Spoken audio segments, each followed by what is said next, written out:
سلام سلام سلام سلام سلام سلام سلام سلام سلام سلام سلام سلام سلام سلام سلام جعلنا السلام شعارا لنا. السلام عليكم ورحمة الله وبركاته. الحمد لله نحمده ونستعينه ونستغفره ونؤمن به ونتوكل عليه ونعوذ بالله من شرور أنفسنا ومن سيئات أعمالنا من يهده الله فلا مضل له ومن يضلله فلا هادي له. أما بعد. புகழ் அனைத்தும் இவ்வையகத்தை படைத்து பரிபாலிக்கின்ற ஏகவல்ல நாயன் அல்லாஹ் ஒருவனுக்கே சாந்தியும் சமாதானமும் உத்தம தூதர் ஸல்லல்லாஹு அலைஹி வஸல்லம் அன்னவர்கள் மீது என்றென்றும் நின்று நிலவ வேண்டுமென்று பிரார்த்தித்தவனாக இந்த நிகழ்ச்சியை இப்படி ஆரம்பம் செய்கின்றேன். அன்பார்ந்த சகோதரர்களே சகோதரிகளே, இந்த நிகழ்ச்சியை பார்வையிடும் நீங்கள் இவர்கள் என்ன பேசப் போகின்றார்கள், இவர்கள் இதில் எப்படியான தகவல்களை முன்வைக்கப் போகின்றார்கள் என்று நீங்கள் கவனித்து கொண்டிருக்கின்றீர்கள் என்பதை நாங்கள் இங்கே தெரிந்து வைத்திருக்கின்றோம். அந்த அடிப்படையிலே இந்த இடத்திலே எதை பற்றி நாங்கள் பேசப் போகின்றோம் என்று நீங்கள் கேள்வி கண்ணோடு பார்க்கின்ற அந்த கேள்விக்கு பதிலாக நான் உங்களுக்கு சில தகவல்களை முன்வைக்க விரும்புகின்றேன். அதிலொன்று, இந்த நிகழ்ச்சியின் மூலம் நாங்கள் உங்களுக்கு ஒரு விலை மதிக்க முடியாத ஒரு சில தகவல்களை முன்வைக்கலாம் என்று நினைக்கின்றோம். குறிப்பாக இன்று உலகளாவிய ரீதியிலே முஸ்லீம் என்று சொன்ன அந்த பெயரை யாராவது மொழிந்துவிட்டால் அந்த பெயருக்கு பதிலாக எங்களுக்கு முன்னால் வந்து நிற்கக்கூடிய விடயங்கள் முஸ்லீம்களா, அப்படியென்றால் அவர்கள் தீவிரவாதிகள், முஸ்லீம்களா அவர்கள் பெண்களுக்கு உரிமைகளை கொடுக்காதவர்கள், முஸ்லீம்களா என்று சொல்லி பல விடயங்கள், தப்பான அபிப்பிராயங்கள் எங்களுக்கு முன்னால் வந்து நிற்கின்ற காட்சியை நாங்கள் காணுகின்றோம். அந்த அடிப்படையிலே உண்மையான இஸ்லாம் என்றால் எது, இஸ்லாத்தின் அடிப்படை கோட்பாடுகள் எது என்பதை இலகுவான ஒரு பாணியிலே உங்களுக்கு முன்னால் முன்வைக்கலாம் என்றுதான் இந்த முயற்சியை நாங்கள் மேற்கொள்ளுகின்றோம்.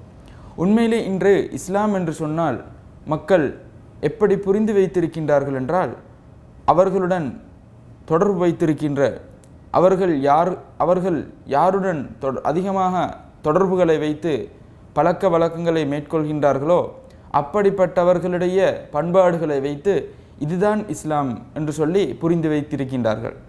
உதாரணமாக, அதாவது சில ஆடைகளை, குறிப்பிட்ட சில ஆடைகளை அணியக்கூடியவர்கள், ஆமினா, அப்துல்லா, முஹம்மத், ஃபாத்திமான் போன்ற அரபி பேர்களை வைத்திருக்கக்கூடியவர்கள், சில அரபு நாடுகளின் கலாச்சாரங்களை தன்னகத்தை கொண்டு வாழ்ந்து கொண்டிருக்கக்கூடியவர்கள், இவர்கள் தான் முஸ்லீம்கள் என்று சொல்லி ஒரு சாரார் நினைக்க, இன்னொரு சாரார் தன்னுடன் தொடர்பு வைத்த முஸ்லீம், அந்த முஸ்லீம் தன்னுடன் நடந்து கொண்ட தப்பான முறையை வைத்து இதுதானா இஸ்லாம் என்று ஏளன கண்ணோடு சிலர்கள் பார்க்கின்றார்கள்.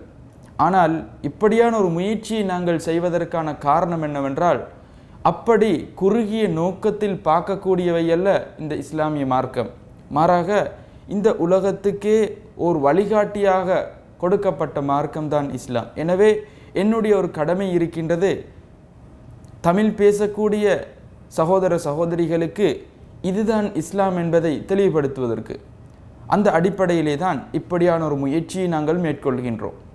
அன்பார்ந்த சகோதர சகோதரிகளே, அதே போன்று இப்படியான ஒரு முயற்சியை நாங்கள் மேற்கொண்டு இதிலே காட்ட இருக்கின்ற சில காட்சிகளை வைத்து யாரும் நினைக்கக்கூடாது மற்ற மதங்களை நாங்கள் ஏளனம் செய்கின்றோம், கேலி செய்கின்றோம் என்று. அப்படியான ஒரு வழிகாட்டல் இஸ்லாத்திலும் கிடையாது. இப்படியான ஒரு முயற்சியின் மூலமும் கூட நாங்கள் அப்படியான முறையிலே தப்பான காரியங்களை செய்வதற்கு எந்தவித திட்டமும் கிடையாது. அதே போன்று இன்னும் ஒரு விடயத்தையும் உங்களிடம் கேட்டுக்கொள்ளலாம் என்று நினைக்கின்றேன்.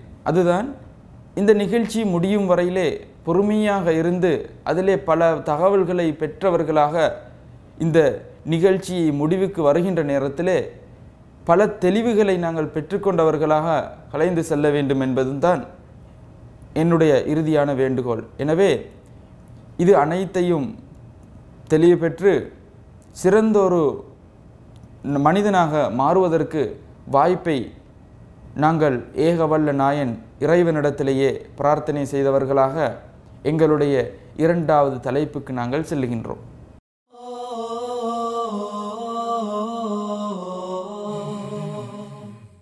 அன்பார்ந்த சகோதர சகோதரிகளே, மனிதன் என்ற பெயரை தாங்கி வாழ்ந்து கொண்டிருக்கின்ற நாங்கள் எப்படிப்பட்டவர்கள் என்பதை தற்பொழுது நாங்கள் விளங்கிக் கொள்வதற்கு ஒரு சிறு முயற்சியை எடுப்போம். இப்படியான ஒரு முயற்சியை மேற்கொள்வதற்கான காரணம் என்னவென்றால், இன்று பல மனிதர்களுடன் கதைக்கின்ற நேரத்திலே அவர்கள் மனிதனாக தான் பிறந்ததையொட்டி கவலைப்படுகின்ற காட்சியை, அவர்களுடைய ஆழ்ந்த கவலையை தெரிவுபடுத்துவதை எங்களால் கேட்க முடிகின்றது. என்னை ஏன் கடவுள் படைத்தான், என்னை அவன் படைத்திருக்காமல் இருந்தால் நன்றாக இருக்குமே என்று இப்படி நொந்து கொள்கின்ற காட்சியை நாங்கள் பார்க்கின்றோம்.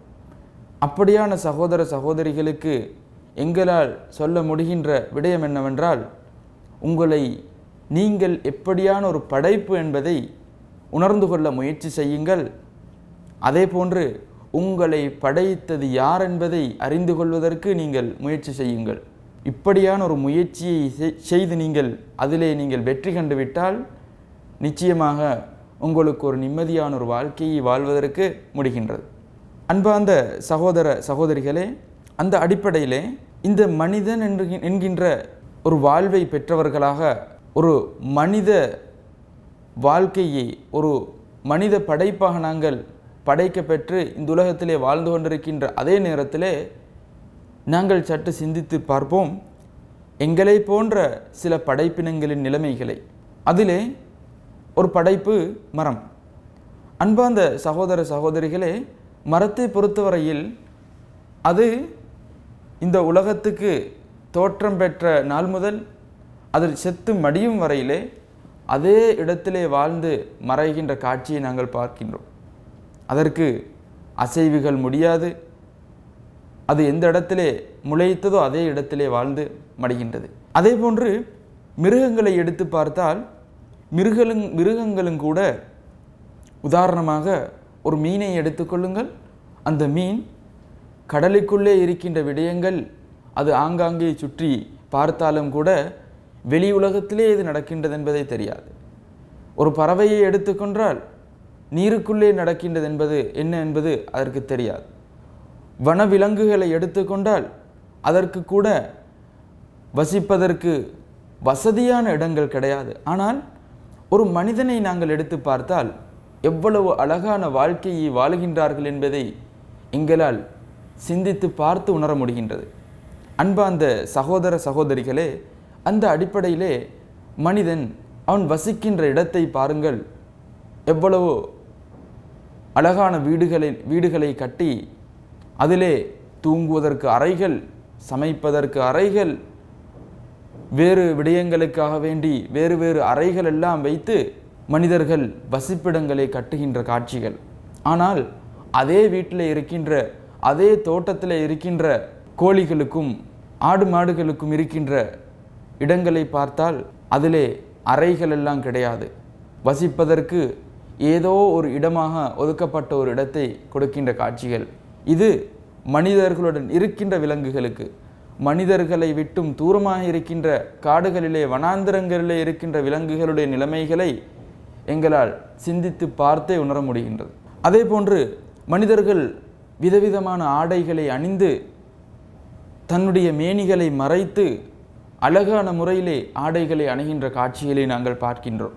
ஆனால் விலங்குகளுக்கோ அப்படியான வாய்ப்புகள் கிடையாது. அதே போன்று மனிதர்களை பொறுத்தவரையிலே சத்துக்களுள்ள சுவையான உணவுகளை உண்டு மகிழ்கின்ற காட்சிகளை நாங்கள் பார்க்கின்றோம். ஆனால் வனவிலங்குகளுக்கு அதனுடைய வேறுபாட்டை உணர்ந்து எது எனக்கு சத்துள்ள உணவு, எது பழைய உணவு, எது புதிய உணவு என்று பார்த்து உண்பதற்கான வாய்ப்பு கிடையாது. அது கிடைத்தவைகளை உண்டுவிட்டு வாழ்கின்றன. எனவே சகோதரர்களே, இப்படியான முறையிலே நாங்கள் கண்ணியப்படுத்தப்பட்டிருக்கின்றோம். ஒரு கௌரவமான வாழ்க்கையை நாங்கள் பெற்றவர்களாக இந்த உலகத்திலே வாழுகின்றோம். ஆனால் இந்த வாய்ப்பு மிருகங்களுக்கோ உலகத்தில் உள்ள எந்த படைப்புக்குமோ கிடையாது.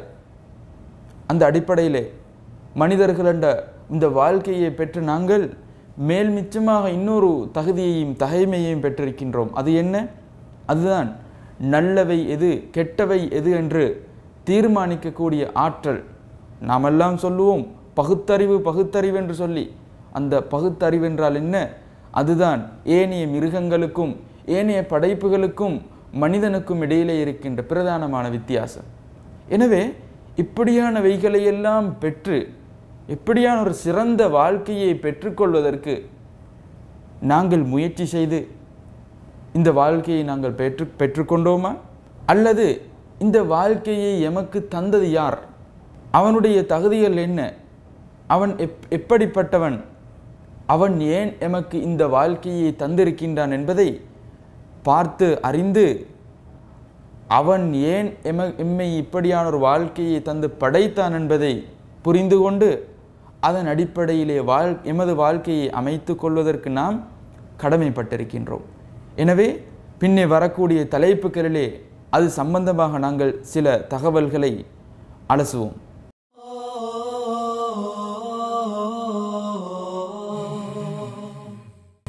அன்பார்ந்த சகோதர சகோதரிகளே, அந்த அடிப்படையிலே எங்களுக்கு இப்படியான ஓர் அழகான வாழ்வை தந்தது யார் என்பது எங்களுக்கு முன்னால் இருக்கின்ற கேள்விக்குறி. சகோதரர்களே சகோதரிகளே, எங்களுக்கு இப்படியான ஒரு வாழ்வை தருவதற்கு ஒரு மரத்துக்கு முடியுமா? அல்லது ஒரு கல்லுக்கு முடியுமா?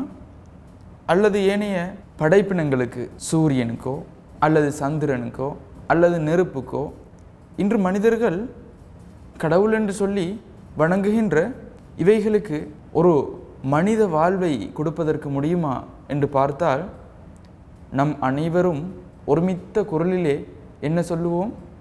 இவைகளுக்கு முடியாது. அல்லது அன்பார்ந்த சகோதர சகோதரிகளே, இந்த வாழ்வை பெற்றுக்கொள்வதற்கு நாம் ஏதாவது முயற்சி செஞ்சு இந்த வாழ்வை நாம் பெற்றுக்கொண்டோமா?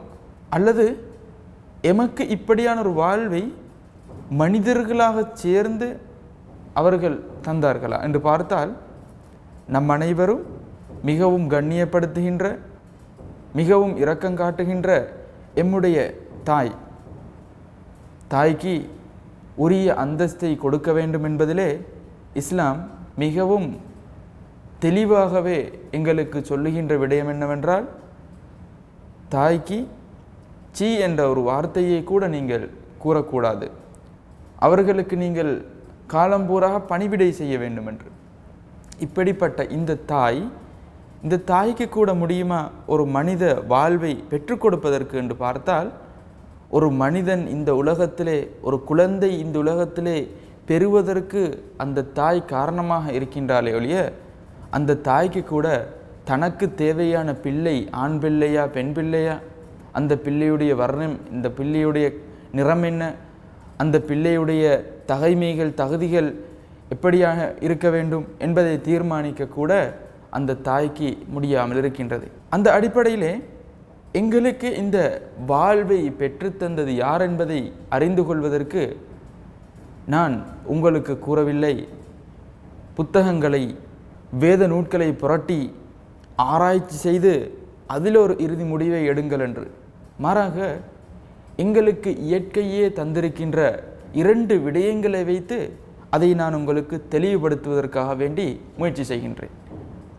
அதிலே முதலாவது விடயம் என்னவென்றால், எங்களை படைத்த அந்த படைப்பாளன் எங்களை இந்த உலகத்திலே இப்படியான அழகான ஒரு வடிவத்திலே அழகான ஒரு தோற்றத்திலே எங்களை யார் படைத்தானோ அந்த படைப்பாளன் அவனை பற்றிய நம்பிக்கையையும் உள்ளத்திலே அதை பற்றிய தெளிவான நம்பிக்கையை வைத்தவனாகத்தான் எங்களை படைத்திருக்கின்றான். யாராவது ஏதாவது ஒரு தவறு செய்துவிட்டால் ஒரு தவறு செய்தவனுடைய உள்ளம் குறுகுறுக்கும். ஏன்? மனச்சாட்சி என்று சொன்ன ஒன்று இருக்கிறது. இந்த மனச்சாட்சி உலகத்திலே மறுக்க முடியாத ஒரு சாட்சியாக இருக்கின்றது. நாவு பொய்யாக அதை மொழிந்து விட்டாலும் வேறு விடயங்களை மொழிந்தாலும் ஒவ்வொரு மனிதனுடைய உள்ளத்திலும் தெளிவான சத்தியத்தை அவன் படைத்திருக்கின்றான். அந்த அடிப்படையிலே கடவுள் பற்றிய நம்பிக்கையை. ஒரு மனிதன் ஏதாவது தனக்கு ஆபத்து நேரிடுகின்ற பொழுது, தனக்கு ஏதாவது தீங்கு ஏற்பட போகின்றது என்பதை அறிந்தவுடன் ஒவ்வொரு மனிதனும் சொல்லுகின்ற வார்த்தை என்ன? அவன் சொல்லுகின்ற வார்த்தை கடவுளே என்று சொல்வான். யாராவது ஒருவர் ஒரு அநியாயத்தை செய்துவிட்டார் என்று சொன்னால் நாங்கள் யாரிடத்திலே பொறுப்பு சாட்டுவோம்? இதை கடவுள் பார்த்து கொள்வான், கடவுள் பார்த்து இதற்கு கூலி கொடுப்பான் என்று அந்த நேரத்திலே நாங்கள் விரும்பியோ விரும்பாமலோ எங்களுடைய வாயிலிருந்து வெளிப்படக்கூடிய வார்த்தைகள். அன்பார்ந்த சகோதர சகோதரிகளே, இது ஒரு விடயம். அதாவது எங்களுடைய படைப்பாளன் அவன் வேறு யாரும் கிடையாது, உண்மையான கடவுள் என்பது. சரி, தற்பொழுது இன்னும் ஒரு கேள்வி. இந்த கடவுள் எங்கே இருக்கின்றான்? இந்த கடவுள் எங்கே இருக்கின்றான் என்பதை பற்றிய அறிவு கூட ஒவ்வொரு மனிதனுடைய ஆழ்ந்த உள்ளத்திலும் தெளிவாக இருக்கின்றது. ஒரு சின்ன பிள்ளையிடத்திலே போய் நாங்கள் கேட்டால், பிள்ளையே கடவுள் எங்கே இருக்கின்றான் என்று சொல்லி அந்த சின்ன பிள்ளை தெளிவாக நமக்கு சொல்லித்தரும், கடவுள் மேலே இருக்கின்றான், கடவுள் ஆகாயத்திலே இருக்கின்றான் என்பதை அந்த சின்ன பிள்ளை எங்களுக்கு தெளிவாக சொல்லித்தரும்.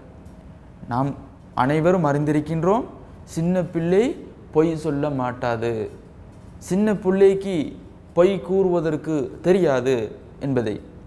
சில வேளைகளிலே சின்ன பிள்ளைகளிடத்திலே ரகசியங்களை மறைப்பது கூட கடினமாக இருக்கிறது. அப்படிப்பட்ட பிஞ்சு உள்ளம் கூட உண்மையான கடவுள் எங்கே இருக்கின்றான் என்பதை தெளிவாக புரிந்து வைத்திருக்கின்றான் என்று சொன்னால், இதிலிருந்து நமக்கு விளங்க முடியுமான விடயம் என்னவென்றால், நம்மை சிருஷ்டித்த நமது படைப்பாளன் ஒரு சாராருக்கு கடவுள் யார் என்பதை தெரிந்து கொள்வதற்கு வாய்ப்பை கொடுத்து, இன்னொரு சாராருக்கு அதற்கான வாய்ப்பை மறுத்துவிட்டு அநியாயம் செய்தவனாக காணப்படவில்லை என்பதை நமக்கு புரிந்து கொள்ளலாம். எனவேதான் உலகத்தில் எந்த திசையில் இருந்த பிள்ளைகளும் கூட கடவுள் பற்றி இப்படியான ஒரு நம்பிக்கையை, ஆழ்ந்த நம்பிக்கையை கொண்டிருப்பதை எம்மலால் காண முடிகின்றது. எனவே இந்த இரண்டு காரியங்களும் எமக்கு சொல்லுகின்ற காட்சி தெளிவு என்னவென்று சொன்னால், எம்மை படைத்தது வேறு யாரும் கிடையாது, உண்மையான கடவுள். அந்த கடவுள் இருக்கக்கூடிய இடம் எங்க?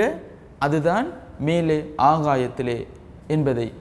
எனவே இதன் அடிப்படையிலே எங்களுக்கு முன்னால் இருக்கின்ற இன்னும் சில விடயங்கள், நாங்கள் இன்னும் சில தெளிவுகளை மேற்கொள்ள இருக்கின்றோம். அதிலே எங்களுக்கு முன்னால் இருக்கின்ற விடயம் என்னவென்றால், அதுதான் எங்களை படைத்த இந்த கடவுள் அவனை பற்றிய நம்பிக்கையை உலகத்திலே ஆங்காங்கே பல மொழிகள் பேசக்கூடிய மனிதர்களுக்கு மத்தியில் எப்படி அதை வைத்திருக்கின்றான் என்பதை.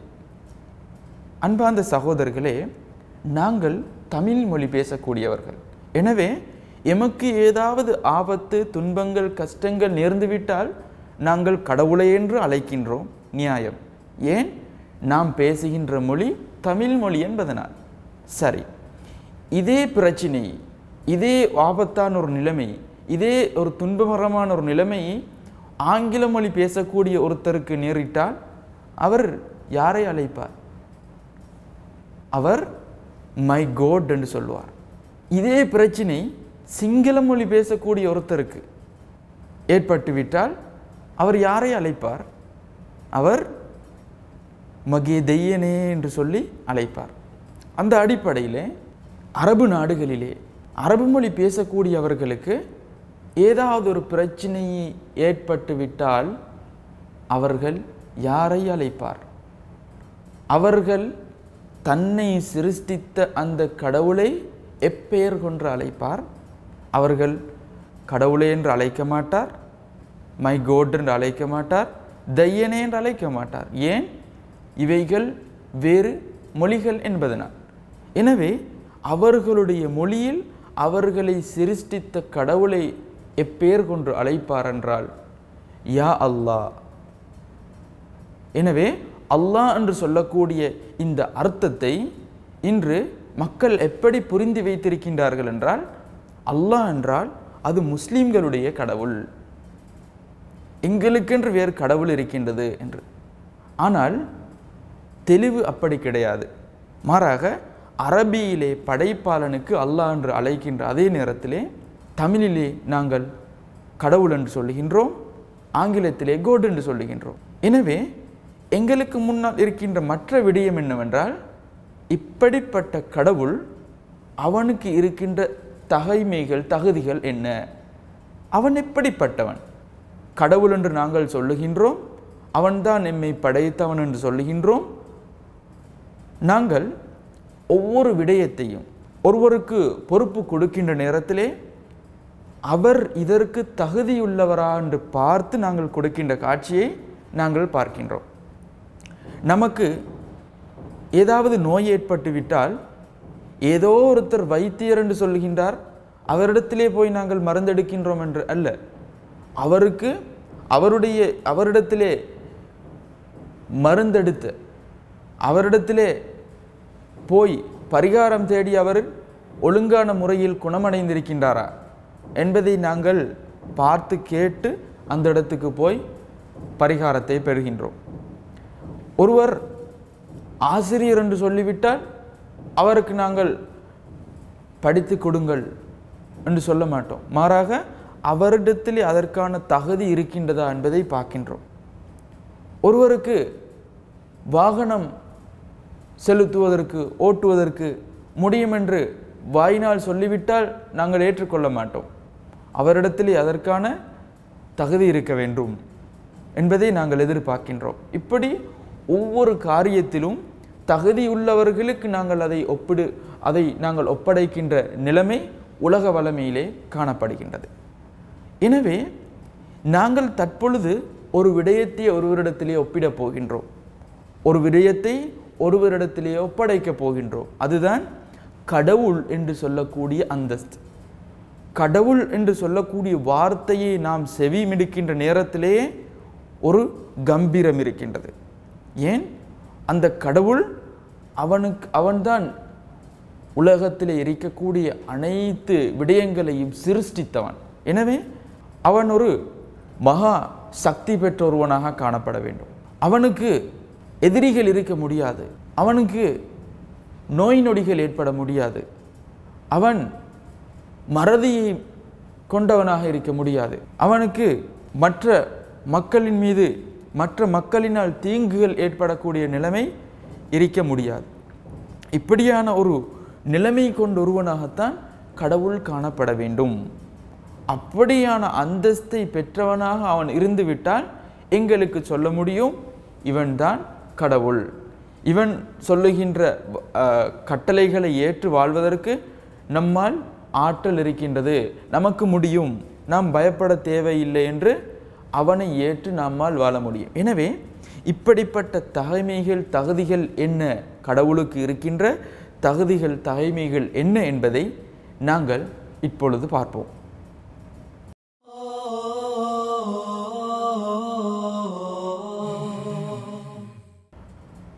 அன்பார்ந்த சகோதர சகோதரிகளே, அந்த அடிப்படையிலே கடவுளுக்கு இருக்க வேண்டிய தகுதிகள் தகைமைகள் என்ன என்பதை தற்பொழுது நாங்கள் பார்ப்போம்.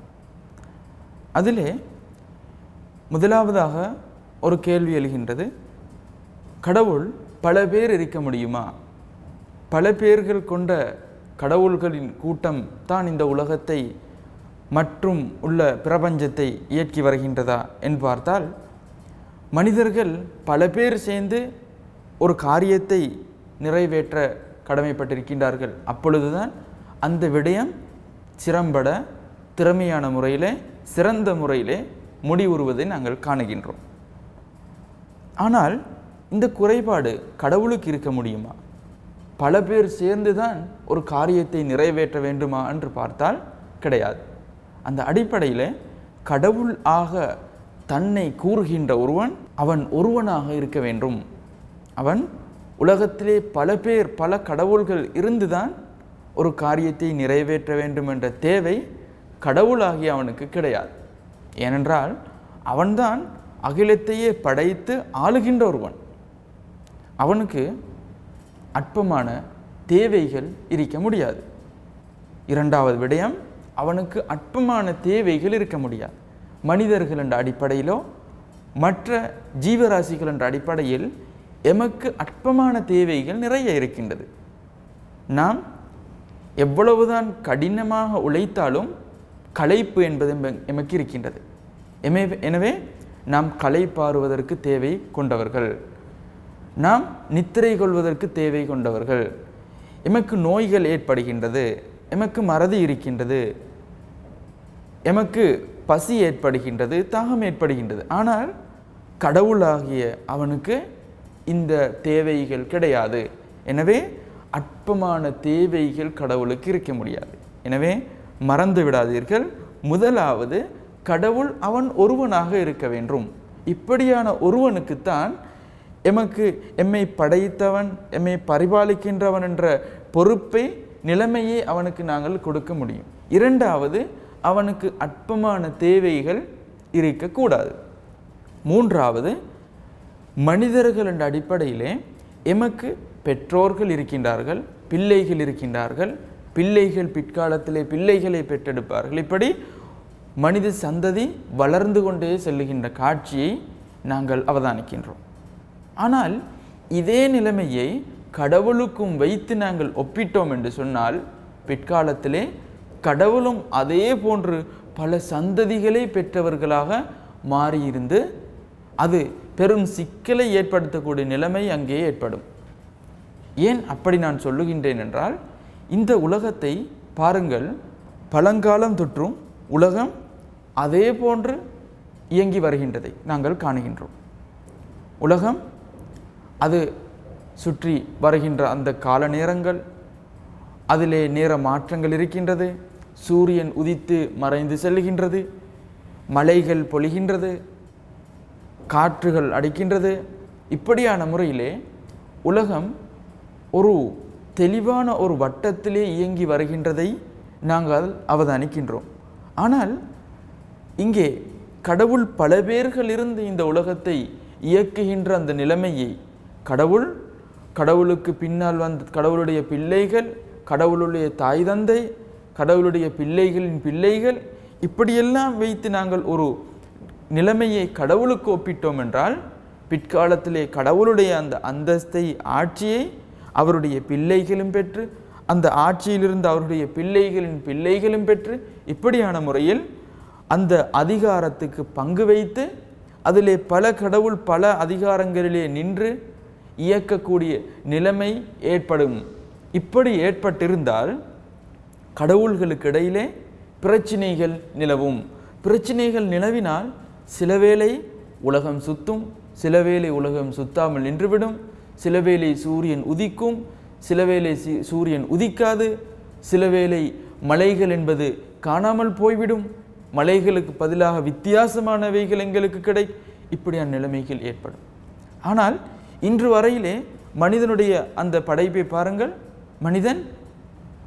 மனிதன் ஆதி காலத்திலிருந்தே அவனுக்கு 2 கைகள், 2 கால்கள், 2 கண்கள், ஒரு மூக்கு, ஒரு வாய், இப்படியான முறையில் ஒரே அச்சிலிருந்து பிறக்கின்றது போன்று இருக்கின்றது. ஆனால் சற்று சிந்தித்து பாருங்கள், ஒரு நாட்டில் ஒரு ஜனாதிபதி மறைந்து புதியொரு ஜனாதிபதி, ஒரு புது ஜனாதிபதி அந்த இடத்துக்கு வந்துவிட்டால் அந்த நாட்டிலே இருக்கக்கூடிய இவைகளை மாற்றுவார்கள், அதிலே மாற்றங்கள் செய்வார்கள், அதை கொன்று அவர்கள் மகிழ்ச்சி அடைவார்கள். மற்ற மக்களுக்கு சொல்லுவார்கள், அந்த முன்னே இருந்த ஜனாதிபதி செய்யாத பல விடயங்களை நான் செய்திருக்கின்றேன் அப்படி என்று சொல்லி பல மாற்றங்கள் செய்வார்கள். ஆனால் இந்த உலகத்திலே அப்படியான நிலைமைகள் கடவுளுடைய படைப்புகளிலே நடந்து இருக்காமைக்கு நடந்து இல்லாமை கடவுள் பல பேர் கிடையாது என்பதற்கு ஒரு பெரும் ஆதாரமாக இருக்கின்றது. அதே போன்று கடவுள் பல பேர் ஏற்படுவதற்கு பிரதானமான காரணம் என்னவென்றால், கடவுளுக்கு பிள்ளைகள், தாய் தந்தையர்கள் இருக்கின்றது என்று நாங்கள் கற்பனை செய்வதன் மூலம். நாங்கள் அப்படி கற்பனை செய்தால் பிற்காலத்திலே கடவுள் என்ன செய்வான்? தன்னுடைய பிள்ளைகளுக்கு அதிகாரங்களை வழங்குவான். எனவே அதிகாரங்களை பெற்ற கடவுளுடைய பிள்ளைகள் கூட ஒரு கடவுளாக மாறுவான். இப்படியான நிலைமையை கடவுளுக்கு இருக்க முடியாது. எனவே நாங்கள் ஒரு முடிவுக்கு வர வேண்டும். உண்மையான சத்தியமான கடவுள் அவனுக்கு தாய் தந்தையோ பிள்ளைகளோ கிடையாது என்று. இறுதியாக கடவுள் மனிதர்களின் அடிப்படையிலே எமக்கு நாம் எவ்வளவுதான் அதிகாரத்தை பெற்றிருந்தாலும் எவ்வளவுதான் பலத்தை பெற்றிருந்தாலும் எமக்கு நிகராக எம்முடன் போட்டி போடுவதற்கு எம்முடன் சண்டையிடுவதற்கு எம்மை அதிகாரத்திலிருந்து தாழ்த்துவதற்கு இன்னும் ஏராளமான மனிதர்கள் இருக்கின்றார்கள். இன்னும் ஏராளமான சக்திகள் இருக்கின்றது. ஆனால் கடவுளுக்கு இப்படியான ஒரு நிலைமை இருக்க முடியுமா? நான் கூறுவது உண்மையான கடவுளுக்கு இப்படியான ஒரு நிலைமை இருக்க முடியுமா? அதாவது கடவுளுக்கு எதிராக போர் செய்யக்கூடிய ஒரு நிலைமை, கடவுளுக்கு நிகரானவர்கள், கடவுளுடைய அந்தஸ்தை விட்டும் கடவுளை தாழ்த்துவதற்கு முயற்சி செய்யும் தீய சக்திகள் இருக்க முடியுமா? முடியாது. எனவே கடவுளாக இருக்கக்கூடியவன் அவனுக்கு நிகராக யாரும் இருக்க முடியாது. இது ஒரு உண்மையான கடவுளுக்கு இருக்க வேண்டிய தகுதிகள், தகைமைகள். திரும்பவும் ஒரு முறை உங்களுக்கு ஞாபகப்படுத்துகின்றேன். கடவுள் அவன் ஒருவனாக இருக்க வேண்டும். கடவுளுக்கு அற்பமான தேவைகள் இருக்க முடியாது. கடவுள் அவனுக்கு தாய் தந்தையர்கள் பிள்ளைகள் இருக்க முடியாது. இறுதியாக அவனுக்கு நிகராக யாரும் இருக்க முடியாது. இப்படிப்பட்ட ஒரு சக்தி வாய்ந்த ஒருவர் அவர்தான் எம்மை சிருஷ்டித்து எமக்கு உணவளித்து எம்மை இந்த உலகத்திலே வாழ்வதற்கான வாய்ப்பை எமக்கு தந்தவன். எனவே எமக்கு முன்னால் இருக்கின்ற மற்ற விடயம் என்னவென்றால், இப்படி சக்தி வாய்ந்த இந்த கடவுள், இந்த அல்லாஹ், இந்த இறைவன், இவன் ஏன் எம்மை இந்த உலகத்திலே படைத்தான்? நாம் இந்த நிகழ்ச்சியின் ஆரம்பத்திலேயே நாம் பார்த்தோம், சில மனிதர்கள் கவலைப்படுகின்றார்கள், சில மனிதர்கள் தன்னையே நொந்து கொள்கின்றார்கள். தனக்கு ஏற்பட்ட வறுமையை, துன்பத்தை, கஷ்டத்தை நினைத்து இறுதியிலே சொல்லுகின்றார்கள், என்னை மனிதனாக படைத்திருக்காமல் இருந்தால் நன்றாக இருக்குமே என்று. ஆனால் அப்படியான நிலைமை அல்ல. மாறாக எம்மை ஒரு அழகான ஒரு வாழ்க்கையை தந்து கௌரவித்து இருக்கின்றான். அவன் எம்மை ஏன் இந்த உலகத்திலே படைத்தான் என்ற காரியத்தை நாங்கள் தெளிவாக உணர்ந்து கொள்ளும் பட்சத்தில் மன நிம்மதியுடன் ஆறுதலாக இந்த உலகத்திலே நாம் வாழுகின்ற அந்த காலங்களில் வாழ்ந்துவிட்டு மறையலாம். அதற்கான ஒரு முயற்சியை நாங்கள் இதற்கு அடுத்த கட்டத்திலே மேற்கொள்வோம்.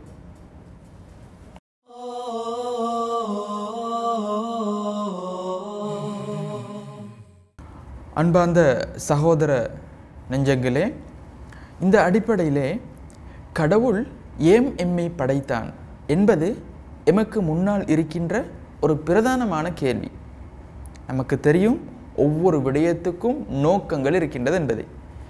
இந்த அடிப்படையில் கடவுள் எம்மை படைத்தது இந்த உலகத்திலே அதிகமாக உண்டு குடித்து உறங்கி இறுதியிலே மரணிக்கவா, அல்லது நிறைய சொத்துக்களை சம்பாதித்து மாட மாளிகைகளை கட்டி ஆடம்பர வாழ்க்கைகள் வாழவா, அல்லது அதிகமாக பிள்ளைகளை பெற்றெடுத்து சந்ததிகளை பெருக்கி இப்படியான ஒரு வாழ்க்கையை வாழ்வதற்கா, அல்லது இவைகளையும் தாண்டிய ஒரு உன்னதமான நோக்கத்திலேயா என்பதை நாங்கள் இதை தொடர்ந்து வருகின்ற திருக்குர்ஆன் வசனத்திலிருந்து அறிந்து கொள்வோம்.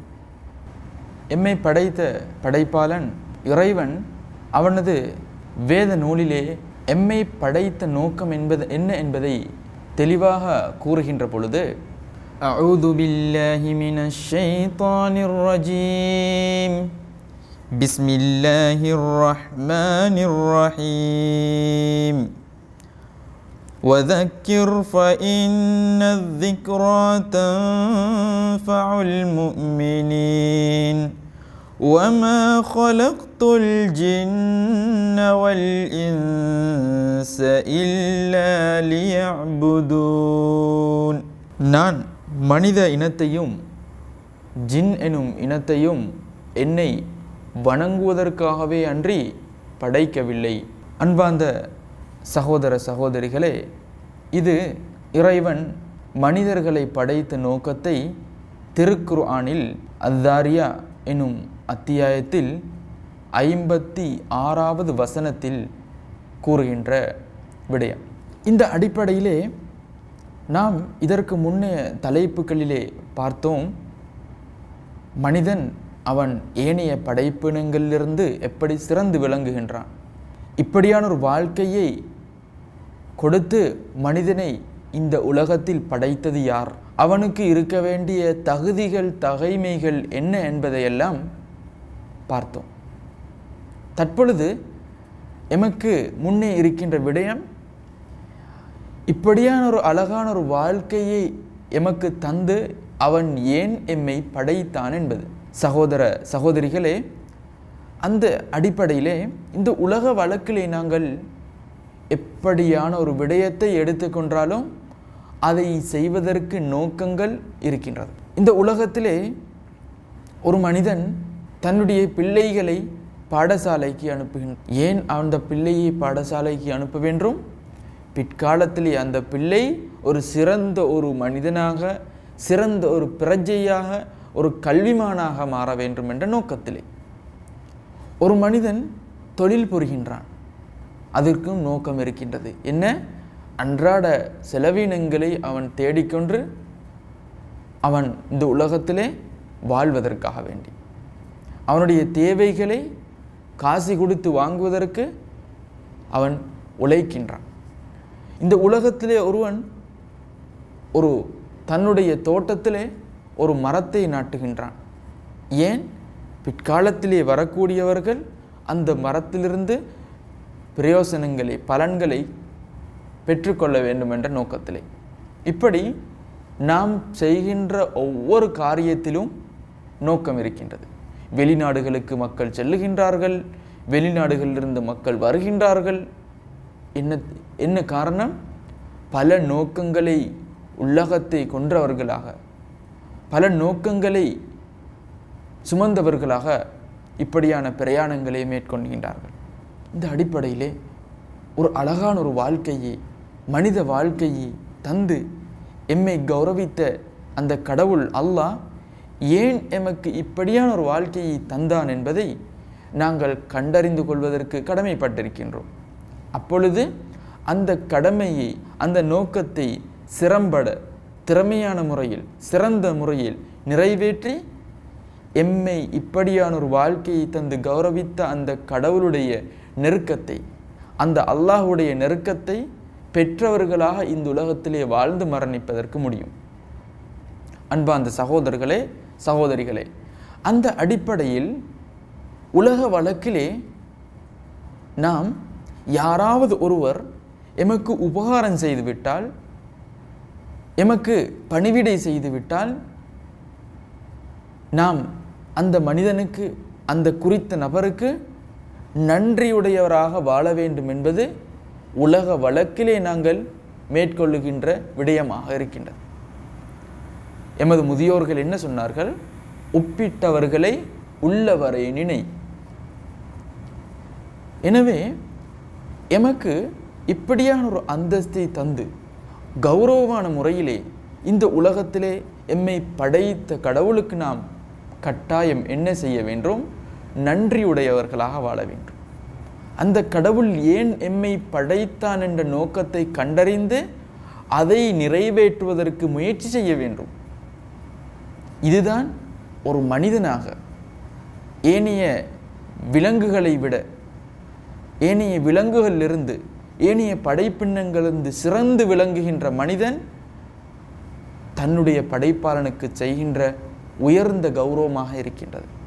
அந்த அடிப்படையிலே எனது சகோதர சகோதரிகளே, ஏன் எமது படைப்பாளன் எம்மை படைத்தான் என்பதை நான் உங்களுக்கு முதலிலே ஓதி காண்பித்த வேத வாக்கியத்திலிருந்து உங்களுக்கு தெளிவாகி இருக்கும் என்று நினைக்கின்றேன். அதாவது கடவுளாகிய படைப்பாளனாகிய அவனை வணங்கி வழிபாடு செய்வதற்குத்தான் எம்மை படைத்திருக்கின்றான். அவனுக்கு நன்றியுடன் வாழ்வதற்குத்தான் எம்மை படைத்திருக்கின்றான். எனவே அவனுக்கு எப்படி வழிபாடு செய்வது, அவனுடைய கட்டளைகளை எதிலிருந்து பெற்றுக்கொள்ள வேண்டும், அவனுடைய விலக்கல்களை, ஏவல்களை, விலக்கல்களை எதிலிருந்து நாம் அறிந்து கொள்ள முடியும் என்பதை பற்றிய தெளிவையும் நாங்கள் பெற்றுக்கொள்வதற்கு கடமைப்பட்டிருக்கின்றோம். அந்த விடயங்களை பற்றி இதனை தொடர்ந்து வருகின்ற எமது இறுதி கட்டத்திலே நாங்கள் உங்களுக்கு விளக்கலாம் என்று நினைக்கின்றோம். سلام سلام سلام سلام سلام سلام سلام سلام سلام سلام سلام. சகோதர சகோதரிகளே, இஸ்லாம் என்றால் என்ன?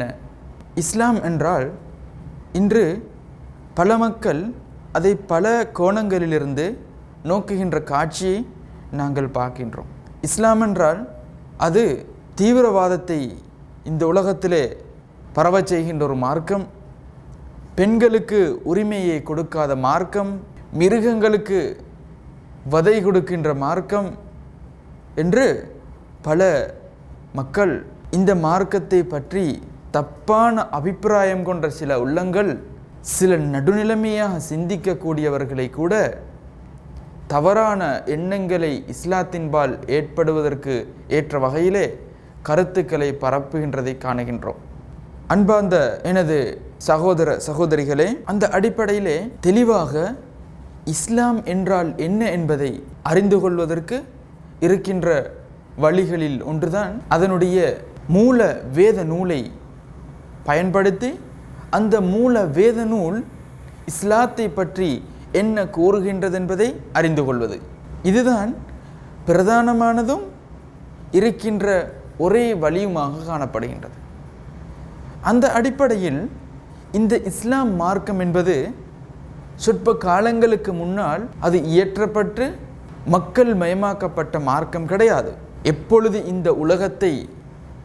இந்த உலகத்தின் சிருஷ்டிப்பாளன், படைப்பாளன் கடவுள் அல்லாஹ் உலகத்தை சிருஷ்டித்தானோ, அதிலே மனிதர்களையும் ஏனைய ஜீவராசிகளையும் படைத்து இந்த உலகத்தை வாழ்வதற்கு உகந்த ஒரு இடமாக மாற்றினானோ, சூரியனையும் சந்திரனையும் கொடுத்து சூரியனை ஒளி வழங்கக்கூடியதாகவும் சந்திரனை ஒரு அலங்காரமாகவும் இந்த உலகத்துக்கு கொடுத்தானோ, அந்த நாள் முதலே இந்த மார்க்கம் ஆரம்பமாகிவிட்டது. இந்த உலகத்திலே பல வழிகள் வாழ்வதற்காக வேண்டி திறந்து கொடுக்கப்பட்டிருக்கின்ற அதே சமயத்தில் கடவுளுடைய கருணையை, அன்பை, இரக்கத்தை பெற்றுக்கொள்வதற்கு தோதுவான அமைப்பிலே கடவுள் கொடுத்த வழிதான் இஸ்லாமாக இருக்கின்றது. அன்பார்ந்த எனது சகோதர சகோதரிகளே, இந்த உலகத்திலே எம்மை ஒரு அழகான ஒரு படைப்பாக கடவுள் படைத்தான். அப்படி படைத்த அவன் வேறு யாரும் கிடையாது, உன்னதமான அந்த கடவுள் அல்லாஹ். அவன் எம்மை இந்த உலகத்திலே படைத்தது ஒரு உன்னதமான நோக்கத்திலே. அந்த நோக்கம் என்னவென்றால், இந்த உலக வாழ்க்கை நிரந்தரமற்ற ஒரு வாழ்க்கை. எனவே நிரந்தரமான ஒரு வாழ்க்கை, மரணமே இல்லாத ஒரு வாழ்க்கை, நாம் நினைத்தது அனைத்தும் கிடைக்கக்கூடிய ஒரு வாழ்க்கை, அதுதான் சுவனம். இந்த சுவனத்தை அவன் படைத்துவிட்டு இந்த சுவனத்துக்கு யார் யார் தகுதி பெறுவார்கள் என்பதை பரிசோதனை செய்வதற்காகத்தான் இந்த உலக வாழ்க்கையை அவன் எமக்கு ஆக்கி தந்திருக்கின்றான். இந்த உலகத்திலே வாழ்வதற்கான வாய்ப்பை தந்திருக்கின்றான். இந்த உலக வாழ்க்கையில் யாரெல்லாம் உண்மையான சத்தியமான இறைவனுக்கு, அல்லாஹ்வுக்கு கட்டுப்பட்டு தன்னுடைய வாழ்க்கையை அமைத்துக் கொள்கின்றார்களோ அவர்களுக்குத்தான் அந்த சுவனம் கிடைக்க இருக்கின்றது. இறைவன் திருமறை வசனத்திலே, திருக்குர்ஆனிலே சொல்லுகின்ற பொழுது, அல்லதி ஹலக்கல் மௌத்த வல் ஹயாத்த லியப்லுவக்கும் ஐயுக்கும் அஹ்சனு அமல. வாழ்வையும் மரணத்தையும் அவன் படைத்தானே, அப்படியானவன் அவன் ஏன் அதை படைத்தான் என்று சொன்னால், உங்களிலே யார் அதிகமாக நற்கர்மங்கள் புரிகின்றார்கள் என்பதை பரிசோதனை செய்வதற்காக. எனவே வாழ்வை பெற்று அழகான ஒரு வாழ்க்கையை வாழுகின்றோம். ஆனால் அது நிரந்தரம் கிடையாது. அதை குறுக்கிட இருக்கின்றது மரணம். எனவே இந்த மரணத்துக்கு பின்னால் ஒரு வாழ்க்கை, அழகான ஒரு வாழ்க்கையை அவன் தயார் செய்து வைத்திருக்கின்றான். அதை யாருக்கு அவன் கொடுப்பான் என்றால், அவன் இந்த உலகத்தில் ஏன் எம்மை படைத்தான் என்ற நோக்கத்தை கண்டறிந்து அந்த அடிப்படையில் தன்னுடைய வாழ்க்கையை யாரெல்லாம் அமைத்து கொள்கின்றார்களோ அவர்களுக்கு. எனவே எம்முடைய கடமையுமாக இருக்கின்றது என்ன? அந்த கடவுளுக்கு கட்டுப்பட்டவர்களாக எமது வாழ்க்கையை அமைத்து கொள்வது. இப்படி ஆதி காலம் தொட்டும் இறைவனை கட்டுப்பட்டு எப்படி வாழ்வது, எந்தெந்த விடயங்களை செயல்படுத்துவது, எப்படியான விடயங்களை விட்டும் தவிர்ந்து நடப்பதென்ற விடயங்களை கொண்ட இறை வழிகாட்டல் உலகம் படைக்கப்பட்ட நாள் முதல் இருக்கின்றது. அந்த அடிப்படையில் இறைவன் இறுதியாக இந்த உலகத்துக்கு கொடுத்த இறை வேதம்தான் இஸ்லாமாக காணப்படுகின்றது. இஸ்லாமிய மார்க்கத்தை பொறுத்தவரையில் அவனுடைய அர்த்தத்தை நாங்கள் எடுத்து பார்த்தால், இஸ்லாம் என்றால் சாந்தி, சமாதானம் அல்லது கட்டுப்படல், எப்படியான கருத்துக்களை கொன்றதாக இருக்கின்றது. எனவே யாருக்கு நாங்கள் கட்டுப்படுவது? இந்த உலகத்தை படைத்து எம்மையும் படைத்த இறைவனுக்கு, அவனுடைய கட்டளைகளுக்கு தோதுவான முறையில் எமது வாழ்க்கையை அமைத்து கொள்வது. இதுதான் பிரதானமான நோக்கமாக இருக்கின்றது. இஸ்லாத்துடைய பிரதானமான அடிப்படை கொள்கையாக விளங்குகின்ற விடயம் என்னவென்றால், லா இலாஹ இல்லல்லாஹ், இந்த உலகத்திலே யாரும் வணங்குவதற்கு தகுதியானவர்கள் கிடையாது. இதிலே உங்களுடைய மனக்கண்ணால் நீங்கள் கொண்டு வந்து நிறுத்துங்கள், யார் யாரெல்லாம் இந்த உலகத்திலே வணங்கப்படுகின்றார்களோ அப்படியானவர்களே.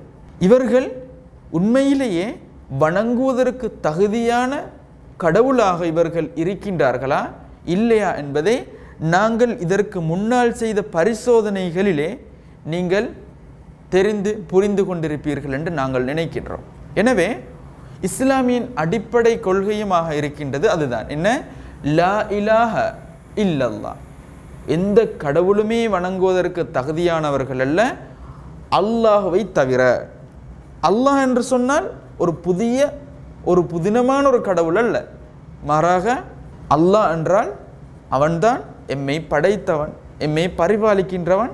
அரபியிலே நாங்கள் எமது படைப்பாளனுக்கு சொல்லுகின்ற வார்த்தை. எனவே உண்மையான கடவுளாகிய அந்த இறைவனை, அந்த அல்லாஹ்வை தவிர வேறு யாரும் வணங்குவதற்கு தகுதியானவர்கள் அல்ல. இதை ஒருவன் சிந்தித்து, சுயமாக சிந்தித்து, என்னை படைத்த ஒருவன் இப்படியான ஒருவனாகத்தான் இருக்க முடியும், என்னை மற்ற எந்த ஜீவராசிகளையும் படைக்க தகுதியானவர்கள் அல்ல, படைக்கவும் முடியாது, எந்த கட்டத்திலும் எனக்கு உதவி செய்வதற்கு முடியுமானவன் என்னுடைய உண்மையான அந்த இறைவன் மாத்திரம்தான் என்று நம்புகின்றார்களோ அவர்கள் இந்த நேரத்திலே சந்தோஷம் அடைய முடியும்.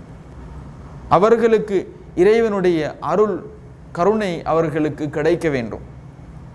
அன்பார்ந்த சகோதரர்களே, இந்த அடிப்படையில் யாரெல்லாம் படைப்பாளன் ஒருவன் என்று ஏற்றுக்கொள்கின்றார்களோ, இரண்டாவது கட்டமும் இஸ்லாத்தின் அடிப்படை கொள்கையுமாக இருக்கின்ற விடயம் முஹம்மதுர் ரசூலுல்லாஹ். முஹம்மத் என்கின்ற அந்த நபர், அந்த மனிதர் இறைவனுடைய தூதர், இறைவனுடைய இறுதி தூதர் என்று ஏற்றுக்கொள்வது. இப்படி இறைவனுடைய இறுதி தூதரை ஏற்று, படைப்பாளன் ஒருவன் இறைவனையும் ஏற்று யாரெல்லாம் தன்னுடைய வாழ்க்கையை அமைத்து கொள்ள முன்வருகின்றார்களோ அவர்களுக்கு முன்னால் இருக்கின்றது இறை வழிகாட்டி. இறை தூதரை கொன்று இறைவன் இந்த உலகத்திலே தனக்கு கட்டுப்பட்டு வாழுகின்றவர்களுக்கு கொடுத்த வழிகாட்டல் திருக்குர்ஆன் அவருக்கு முன்னால் இருக்கின்றது. அந்த திருக்குர்ஆனை புரட்டி படித்து அவருக்கு தன்னுடைய வாழ்க்கையை இறை திருப்தியை பெற்றுக்கொள்ள முடியுமான அமைப்பிலே அமைத்து கொள்வதற்கு முடியும். அதே போன்று அந்த திருக்குர்ஆனுக்கு விளக்கமாக அமைந்த இறை தூதருடைய வாழ்க்கை வழிகாட்டலை பெற்றவர்களாக, அதன் மூலம் தெளிவை பெற்றவர்களாக அந்த இறை தூதரை ஒரு முன்மாதிரியாக கொண்டு தன்னுடைய வாழ்க்கையை அமைத்து கொள்வதற்கு முடியும். இப்படியான முறையில் அந்த வழிகாட்டலுக்கு அமைய யாரெல்லாம் தன்னுடைய அந்த வாழ்க்கையை அமைத்து கொள்கின்றார்களோ இவர்களுக்கு தமிழிலே என்ன சொல்லுவோம்? கட்டுப்பட்டவர்கள், அடிபணிந்தவர்கள். யாருக்கு? உண்மையான கடவுளுக்கு, உண்மையான இறைவனுக்கு, உண்மையான அல்லாஹ்வுக்கு. அந்த அல்லாஹ்வுக்கு இருக்கக்கூடிய தகுதிகள், தகைமைகள் எப்படியானது என்பதை நாங்கள் பார்த்திருக்கின்றோம். எனவே அந்த அடிப்படையில் தன்னுடைய வாழ்க்கையை அமைத்து கொண்டவர்களுக்கு, கட்டுப்பட்டவர்களுக்கு அரபியிலே என்ன சொல்லுகின்றோம்? அவர்களுக்குத்தான் முஸ்லீம்கள் என்று சொல்லுகின்றோம். எனவே அன்பார்ந்த சகோதரர்களே, இப்படியான முறையிலே நாங்கள் எங்களுடைய வாழ்க்கையை அமைத்து கொண்டோம் என்று சொன்னால் எம்முடைய இந்த உலக வாழ்க்கையின் இன்பகரமான விடயங்களை விட்டும் எம்மை தடுத்து நிறுத்தக்கூடிய அந்த மரணத்தை தொடர்ந்து உள்ள மற்ற கட்டங்களில் கூட வெற்றியாளனாக இறைவனை எமக்கு சந்திப்பதற்கு வாய்ப்பு இருக்கின்றது. அன்பார்ந்த சகோதரர்களே, இப்படி இறைவனை ஏற்றுக்கொண்ட ஒரு மனிதன் தன்னுடைய சிந்தனையிலே மேலும் பல விடயங்களை பற்றிய தெளிவை பெற்றுக்கொள்வது கடமையாக இருக்கின்றது. அதாவது ஒருவன் இஸ்லாம் என்று சொல்லக்கூடிய இந்த இறைவனை கட்டுப்படக்கூடிய மார்க்கத்தை, இறைவனுக்கு கட்டுப்பட்டு வாழ்வதற்கு சொல்லக்கூடிய இந்த மார்க்கத்தை ஏற்றுக்கொண்டவர் 6 விடயங்களின்பால் நம்பிக்கை கொள்ள வேண்டி இருக்கின்றது. 6 விடயங்களின்பால் நம்பிக்கை கொள்வது கடமை என்பதை இஸ்லாம் எமக்கு சொல்லுகின்றது. அந்த 6 விடயங்களும் என்னவென்றால், முதலாவது விடயம், படைத்தவன், பரிபாலிக்கின்றவன், ஒரு நாளில் எங்களை மரணிக்க செய்கின்றவன் அவன் வேறு யாருமல்ல, படைப்பாளன் அல்லாஹ் என்று நாங்கள் அவனை தெளிவாக அறிந்து உள்ளத்தால் நம்பிக்கை கொள்ள வேண்டும். இரண்டாவது, அவனுடைய படைப்புகளில் இன்னும் ஒரு படைப்புத்தான் வானவர்கள் என்று சொல்லக்கூடியவர்கள். அவர்களை எம்முடைய கண்ணினால் காண முடியாது. அவர்கள் இறைவனுடைய படைப்புகளில் இன்னும் ஒரு படைப்பு. அவர்கள் படைக்கப்பட்ட இந்த உலகத்திலே வாழக்கூடிய மக்களை பரிசோதித்து அவர்கள் என்னென்ன செய்கின்றார்கள் என்பதை பற்றிய தகவலை கடவுளுக்கு வழங்குவதற்காக அவர்களுக்கு வானவர்கள் என்று சொல்லுகின்றோம். இப்படியானவர்கள் இருக்கின்றார்கள் என்று நாங்கள் நம்ப வேண்டும். அதே போன்று வேத நூல், அதாவது இறைவன் இந்த உலகத்திலே வாழுகின்ற மனிதர்களுக்கு எப்படி நீங்கள் வாழ வேண்டும், எதை நீங்கள் செய்ய வேண்டும், எதை நீங்கள் செய்யக்கூடாது என்பதை சொல்லிக் கொடுப்பதற்கு வேத நூட்களை அனுப்பி வைத்தான், வழங்கி வைத்தான். அந்த வேத நூட்களில் இறுதியாக அனுப்பப்பட்ட திருக்குர்ஆன் உட்பட அதற்கு முன்னால் வந்த வேத நூட்களையும் நாங்கள் நம்ப வேண்டும். திருக்குர்ஆனை நாம் நம்முடைய வாழ்க்கையில் எடுத்து நடக்க வேண்டும். நான்காவது விடயம் என்னவென்றால், அந்த வேத நூட்களை பெற்ற இறை தூதர்கள், அவர்கள் உண்மையாகவே இறைவனுடைய தூதர்கள் மாத்திரம், அவர்கள் கடவுள் கிடையாது. அவர்களுடைய வாழ்க்கை வழிகாட்டலில் நாம் எடுத்து நடக்க வேண்டும், ஏற்றுக்கொள்ள வேண்டும், இவர்கள் இறை தூதர்கள் என்று. ஐந்தாவது விடயம் என்னவென்றால், இறுதி நாள், ஒரு நாளைக்கு இந்த உலகம் சம்பூர்ணமாக அழிந்து அதன் பின்னால் இந்த உலகத்தில் யார் யாரெல்லாம் மனிதர்களாக பிறந்தார்களோ அவர்கள் எழுப்பப்படுவார்கள், விசாரணை செய்யப்படுவார்கள். அதன் பின்னால் தான் சுவர்க்கம் நரகம் கொடுக்கப்படும் என்பதை நாங்கள் நம்ப வேண்டும்.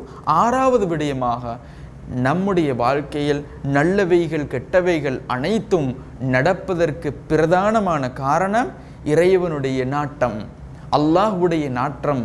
அவனுடைய நாட்டப்படிதான் அனைத்து காரியங்களும் நடக்கின்றது என்பதை ஒருவன் நம்பியாக வேண்டும். இப்படி 6 விடயங்களையும் ஒருவன் அடிப்படையாகவே நம்ப வேண்டும்.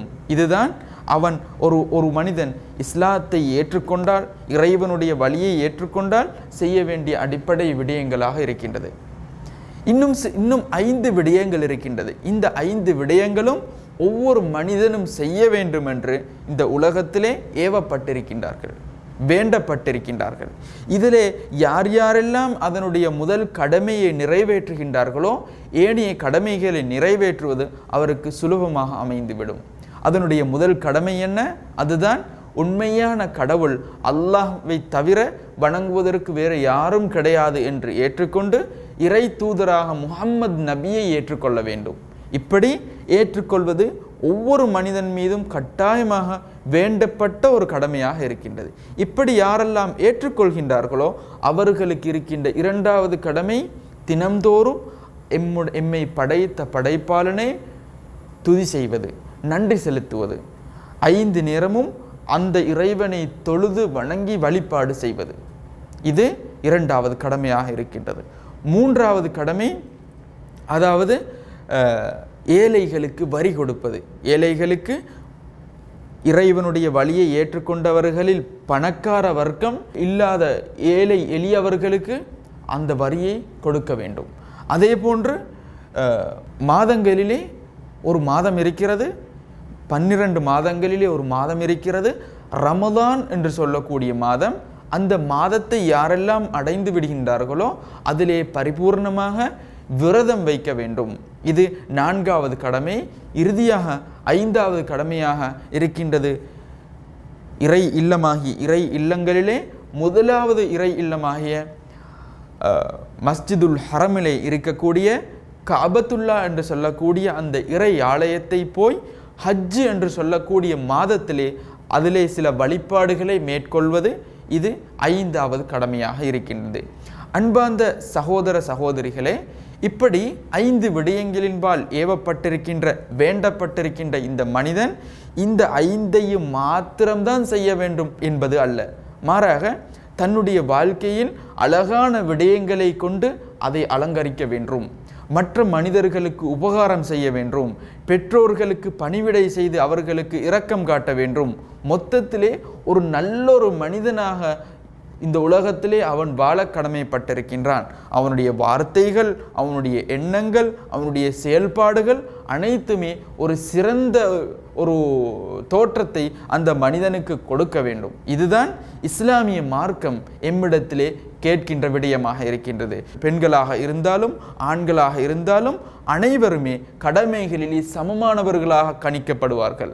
இன்று மாற்று மதத்தவர்கள் வேறு சிந்தனைகளில் உள்ள தப்பான அபிப்பிராயத்தை இஸ்லாம் மீது கொண்டிருக்கின்றவர்கள் பிரதானமாக சுமத்துகின்ற குற்றச்சாட்டுகளில் ஒன்று பெண்களுக்கு உரிமைகள் கிடையாது என்று. மாறாக அப்படி கிடையாது. இறை தூதர் ஸல்லல்லாஹு அலைஹி வஸல்லம் அவர்களோ தெளிவாக கூறியிருக்கின்றார்கள், வஸ்தௌசு பின் நிசாஇ கைரா, பெண்களின் விடயத்திலே நீங்கள் நலவையே நாடுங்கள் என்று சொல்லி. அதே போன்று பெற்றோரின் விடயத்திலே நீங்கள் அவர்களுக்கு காலம்பூராக பணிவிடை செய்யுங்கள், இரக்கம் காட்டுங்கள் என்று.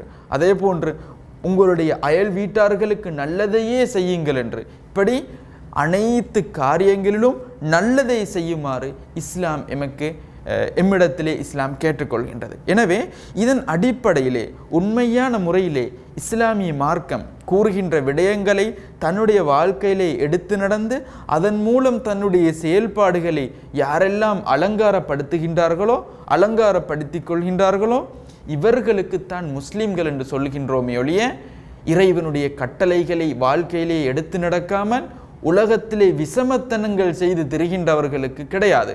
இவர்களுக்கு நாங்கள் உண்மையான முஸ்லீம் என்று செல்வதற்கு முடியாது. எனவே அப்படியான முறையில் தெளிவான முறையில் அழகான ஒரு வாழ்க்கையை பெற்றுத்தருவதற்காக வேண்டி இந்த இஸ்லாமிய மார்க்கம் இந்த உலகத்திலே நல்லதை செய்யுமாறு எங்களிடத்திலே கேட்டுக்கொண்டிருக்கின்றது. எனவே இதுதான் இஸ்லாமிய மார்க்கம்.